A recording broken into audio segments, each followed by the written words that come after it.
जरूरी नहीं है कि शिकायत पर हम काम करें।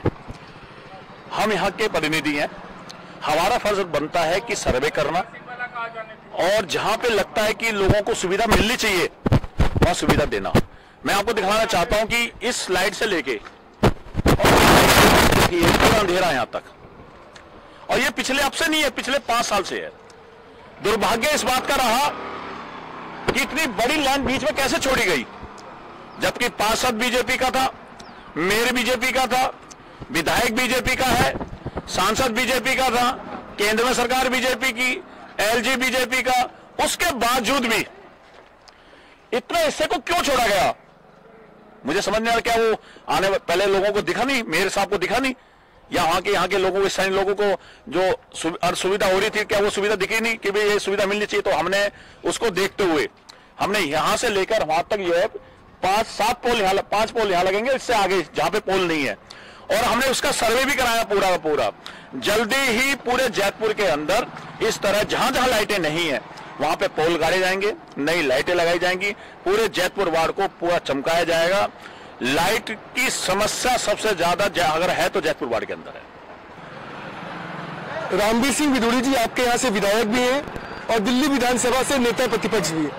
बीजेपी ने इस बार उनको टिकट दी है आपके क्षेत्र से, दक्षिण दिल्ली से सांसद बनने के लिए, और आम आदमी पार्टी ने भी 2 बार से विधायक रहे सहीराम पहलवान जी पे भरोसा जताया है, क्योंकि आप आम आदमी पार्टी के प्रतिनिधि भी हैं और जनता में आम आदमी पार्टी के एक अच्छे लीडर हैं। तो आपको क्या लगता है कि इस क्षेत्र में चुनावी जो आंकड़ा होगा वो कैसा होगा? देखो, सबसे बड़े बदरपुर विधानसभा का दुर्भाग्य है, वो राजनीति कर रहे हैं जो पिछले 35 साल से 40 साल से बदरपुर को लूट रहे हैं, जिन्होंने आज तक कोई विकास कार्य नहीं करा, रोड नाली को छोड़कर। जितने भी नेता हैं वो दावा ठोकते हैं कि हमने ये बना दिया, हमने ये बना दिया, जबकि बदरपुर विधानसभा के अंदर अगर काम किसी ने किया है तो अरविंद केजरीवाल ने काम किया है। खड्डा कॉलोनी में अगर स्कूल की देन है, लोगों ने नारियल बहुत तोड़ के घर बैठ गए, लेकिन अगर उसको बनाने का काम किया तो अरविंद केजरीवाल ने काम किया। बदरपुर विधानसभा के अंदर जिसने 35 साल से आज तक कुछ नहीं किया, उससे लोग तरस है। काम तो काम, ओजोन जैसी कैंसर बीमारी इस क्षेत्र में दे रखी है नहर पार, लोग अपने मकानों को नहीं बना पाते, प्रशासन तुरंत पहुंच जाता है, डर दिखाता है। ये तो शुक्र करिए कि एमसीडी के अंदर आम आदमी पार्टी की सरकार है, जो एमसीडी का डर अब उनको दिखाना कम हो गया है, क्योंकि आज प्रशासन किसका डर पहले डर दिखाता था? एमसीडी का। आज एमसीडी बिल्कुल शांत हुई बैठी है, क्योंकि एमसीडी में आज आम आदमी पार्टी केजरीवाल की सरकार है, इसलिए लोग जो है डर भय मुक्त बैठे हुए हैं कि अब हमें किसी तरह से एमसीडी से डर नहीं है। लेकिन अब भी जो लॉ ऑर्डर है, जो लैंड है, वो सारी की सारी केंद्र के अधीन है।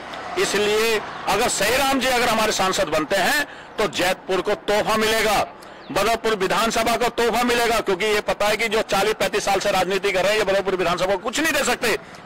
ना अस्पताल दे सकते हैं, ना बारात घर दे सकते हैं, ना सीवर लाइन दे सकते हैं, ना पानी की अच्छी व्यवस्था कर सकते हैं। अगर कर सकता है तो अरविंद केजरीवाल का सच्चा सिपाही सहीराम पहलवान। अगर पहलवान जी अगर यहाँ पे आगे, सहीराम जी अगर सांसद बन के आगे, गारंटी मैं देता हूं, क्योंकि अरविंद केजरीवाल जो कहते हैं वो करते हैं।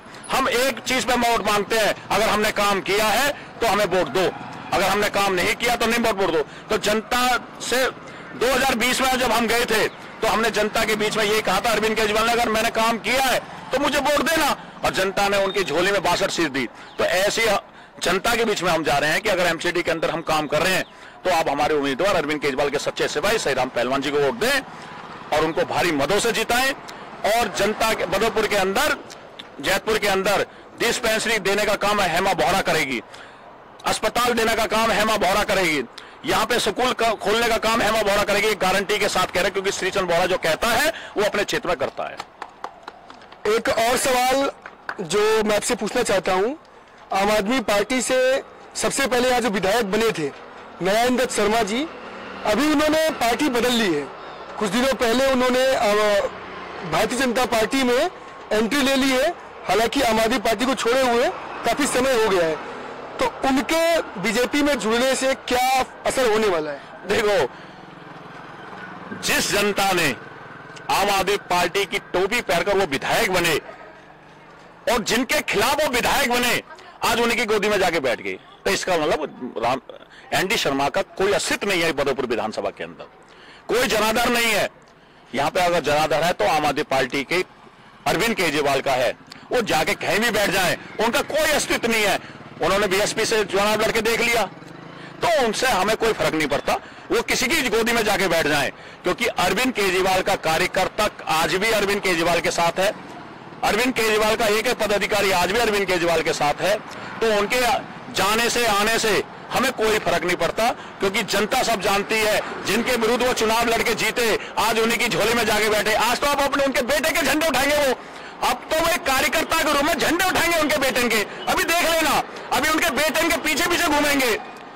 पहले तो जिसको ये गाली देते रहते थे, वे कहते थे कि हम अपने मांडी में बैठे लोगों का किस तरह की भाषा उसने यूज करी। कई वीडियोज में उन्होंने कहा है कि जुमलेबाजे फेंकने वाले आज उनके साथ बैठे। मैं वही तो कह रहा हूं, इनके बस की राजनीति नहीं है इन लोगों के बस की।